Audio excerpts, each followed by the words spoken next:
Facebook ഇതൊക്കെ ഇപ്പൊ തുടങ്ങിയ കാര്യങ്ങളാണ്. കുറച്ചു കാലം ഞാൻ ഇതൊക്കെ ഇട്ടുപോയി വേറെ പലതും വരുവേ.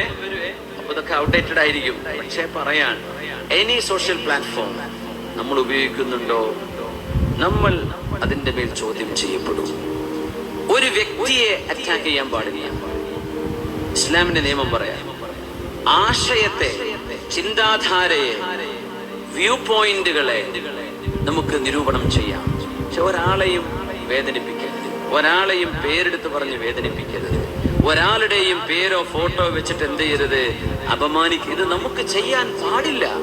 ഇത് ചെയ്ത് ജീവിക്കുന്ന യൂട്യൂബർമാരുണ്ട്. അവർക്ക് ഇങ്ങനെ ഒരു ക്യാപ്ഷനും ഏതെങ്കിലും ഒരു ഉസ്താദിന്റെ ഫോട്ടോ വെച്ചാൽ ചിലപ്പോൾ ഇത്ര ആളുകൾ നോക്കിയേക്കാം, അപ്പൊ കുറച്ച് സബ്സ്ക്രിപ്ഷൻ കിട്ടിയേക്കാം, അപ്പൊ കുറച്ച് വ്യൂവേഴ്സ് കൂടും, ആ ഹറാമിന്റെ മുതൽ തിന്നണം, അകത്താക്കണം എന്ന് ചിന്തിക്കുന്ന വളവന്മാരുണ്ട്. അവരതൊക്കെ ചെയ്തോട്ടെ, അത് അവരും പടച്ചോനായിക്കോട്ടെ. നമ്മൾ മുസ്ലിമീങ്ങൾ ഇത് ചെയ്യരുതേ.